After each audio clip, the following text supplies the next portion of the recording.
long this whole cast.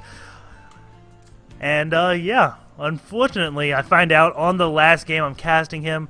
And that's because after this, they go into the semifinals, which is where Team Liquid takes over.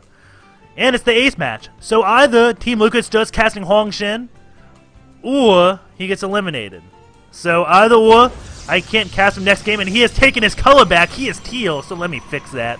HwangSin saying, you know what, enough being blue. I am the teal, and ZeNEXHack's like, you know what, you killed me last time. I'll be the color of blood since that's what you spilled.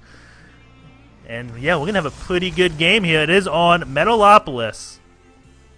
Supply Depot going down very normal time. Both players playing this game very, very standard right now. In both games, ZeNEXHack has done a 1 Rax expand without gas. So we'll see if he does it this game as well. And right now it looks like the chat are saying fingers crossed for Hong from Mujitsu. Or Mujitsu. And Valum says, be so baller if HwangSin wins again. So HwangSin, definitely the crowd favorite right now. SCV is being built though from ZeNEXHack, and that SCV is going off to scout, so you can see what HwangSin is doing to make sure his 1 barracks no gas expand is safe to do. And this time it doesn't look like he has any type of immediate wall. And both players are going to be scouting, I guess, clockwise. So their workers won't meet, but they will scout each other's base around the same time. HwangSin will scout it first just because, well, he is in the close. I mean, his probe left before the SCV did. Both same distance, but the probe leaves a little bit earlier. And now that probe gonna come, gonna say, hey, what's going on, Ramp? I'm gonna come up you and see what you got up here.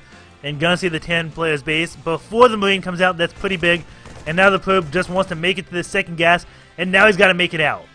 That Marine, his job is to not let this probe make it out, and he doesn't. So that probe does go off in a big puff of blue smoke, but that is a big tell. No gas just yet at 18 food. So HwangSin knows that most likely a 1 Rax expand is coming out again. However, he could throw down 5 more barracks and play it TLO style and go with the 6 Rax, but not doing that. As you do see, Command Center going straight down here. He is cocky. He goes, you know what? Not even going to care about lifting off. I'm going green.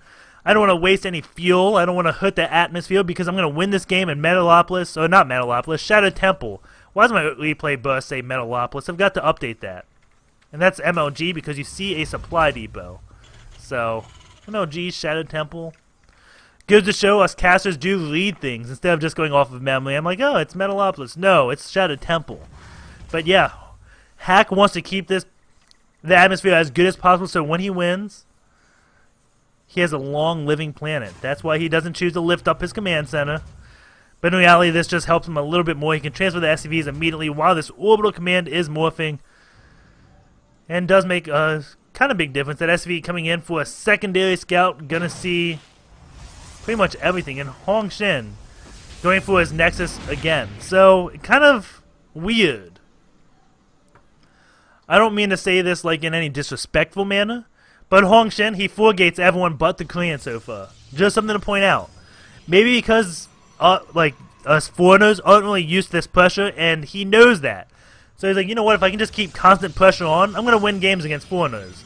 Against us other Koreans, well, I can't exactly do that because they know how to defend that. They know the complete counter, and they're used to it because they play against with that all the time. So maybe that's why he's not foregating. But again, this is the ace match. No matter what, a Korean will be advancing because, well, Koreans did meet each other. It's kind of says a lot, but maybe because it's only good Koreans playing in these tournaments because right now I think it's like 5:30 in the morning for Korea. So maybe that's why there's only good Koreans that advance because not too many Koreans entered this tournament, and a lot of them are making it far. And a lot of foreigners get eliminated. But this is like ideal time for us, so maybe we just have a lot more, I guess, not as dedicated people entering the tournament. Every Korean that entered Team Liquid Open, very dedicated. They have 2 accounts. They have played on the North American server with some lag. They play at really odd times.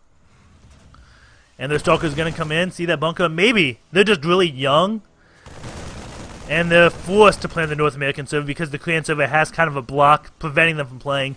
while that Stalker does come up, sees the tank, sees everything, that's one baller Stalker. If you can pick off the SCV, that would be even better. But yeah, the Koreans, I believe, have kind of like this age restriction past midnight or past 11. Past sometime. If you're young, you can't be playing too late at night. Maybe they make exceptions for July Zerg, but I think he's old enough. I think he's over 18 now.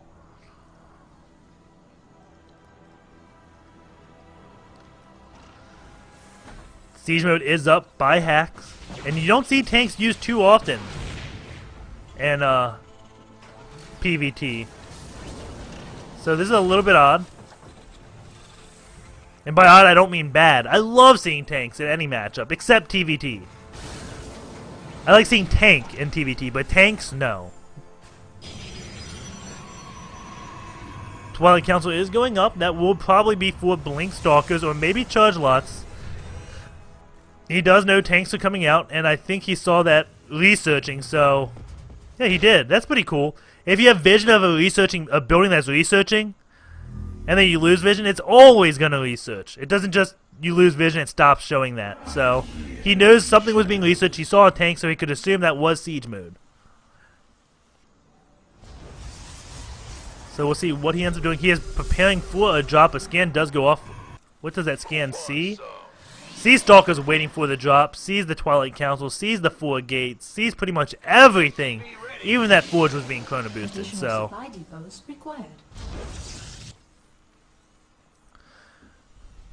but even though he sees that, he's still going for this. Lots of Marines, tanks, and a Raven with the Banshee. This is a very, very strong attack. And I don't know if HwangSin is going to be able to hold this. This is going to be a very, very tough battle. Bringing all those units down here. Those Banshees do so much damage, and does this Twilight Council, is that researching anything? No, it did not. Does have +1 weapons, so that'll work for him. Hack doesn't. But he's got 3 tanks, and with that siege mode, he can do a lot of damage. And with this Raven, he can prevent a lot of damage. And here we go, the attack is going in. Great position. Force fields go down, point defense, and those tanks, they want to kill those Zealots. They have to kill the Marines. Very nice attack from HwangSin. Now those force fields, though, working a little bit against him. That point defense drone is running low on energy. HwangSin does go back, but he killed a lot of those Marines. And that is exactly what he needed. And Archon is coming out. That Archon can kill Marines and absorb a lot of tank shots. Is he going to wait till he gets 2? No, he is going for this now. Another Archon is being morphed. It's getting pushed in closer and closer. And I think HwangSin is going to be able to defend this thanks to those Archons. One Archon does go down. This tank, though, goes down. Raven comes, but this Archon still alive. 60 hit points left because he doesn't have anything after the shield. This bunker trying to get salvaged. It is going to get salvaged. But HwangSin defends that. Great play by HwangSin right there. Banshee coming back. And those 2 Zealots trying to take out the tank. Realize they can't. Banshee's going to take out those Zealots to try their best. One Zealot goes down. Back to Io he goes. And now everything is retreating. It is 77 food versus 64. We have Hack still in the lead. That was a great attack. 43 probes to 41 SCVs. This game still could go either way. I think HwangSin, he does kind of have the tech advantage with his Archons and +1. However, Hack does have Banshees out. Does have tanks with siege mode. Does have Ravens. So this could still go either way. It's going to depend all on those force fields. And if he had Archons with those force fields so he could do AoE damage to those Marines, that would have been huge. But no. The Archons came out just a little bit too late, and those Marines will eat up a lot of Zealots. 2 Banshees coming in, going side by side. Lots of energy on both of those. We don't really have too much detection. Do we have an observer? Am I wrong? No. Oh, no, there is one observer. What is that observer? Is it on a hotkey? I don't think so. But I see it. It's right above this at his main. And there are 2 High Templars. They can feedback Banshees. And oh my god, a feedback on both. Well, this Banshee will insta-kill it. And they don't have Cloak. So this feedback's going to be so devastating. Banshee comes in. Both those Banshees will go down from 1 feedback. Boom. Insta-death. At the same time, this Banshee tried to do something. Saw the other 2 got feedback. Like, oh my god, we got to go back. That was a lot of damage. Instantaneously, great job from those High Templars. And HwangSin has to be happy about that.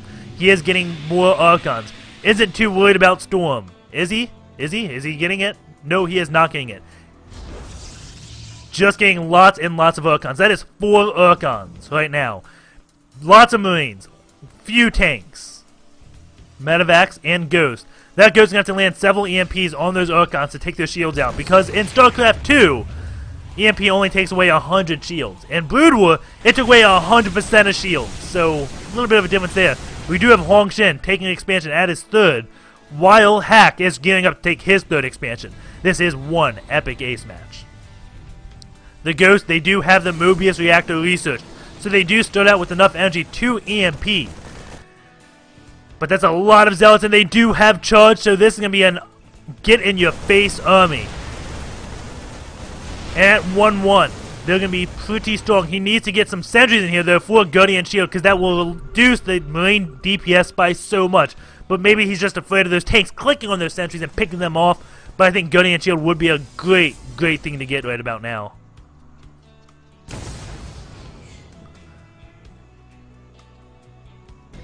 One Zealot right here waiting to see the gold base come. And we have a huge Bioforce from Hack moving out. And will HwangSin see this coming? I don't know. Hasn't seen it just yet, and now he should. Oh no, that is the back button. That's not V. So, we're going to see this coming again. My bad about that. Apparently B is next to V, so if I'm trying to hit V, sometimes I hit the wrong key. And is he going to see this? Wait, he sees one tank. And that tank, this could have gave him completely away. HwangSin moving out. EMPs go down. Hits a lot of those Urkons. Some of those Urkons are out of shield. Great EMPs from Hack. And now a lot of those Urkons really long life. I think Hack may take this from those EMPs. That was amazing. Cancel this one base. Gonna be falling back so he can restore on shields. EMPs were amazing. Needs to get some high tempos in this army so he can feed back those ghosts. That EMP just way, way too much. Tank's gonna siege up. Another EMP goes off. One Urkon will go down immediately. Charge loss coming in. The second Urkon goes down. And that is gonna be it. HwangSin is gonna get eliminated. There goes the GG. Hack does take it. HwangSin gets eliminated. The winner of the last Team Look at Open. Goodbye. But you know what? You got eliminated by another Korean. You didn't lose to a foreigner, so you did not disgrace Korea. And even though, well, I don't think Koreans really care that much because they know how good foreigners are right now. But hey, you know what? Losing to a Korean, better than losing to a foreigner, I think, if you're a Korean. I think you'd be happy with that loss. Never happy with a loss, but he's not super upset with it, to say the least. And there we go. Gonna try to find the next game.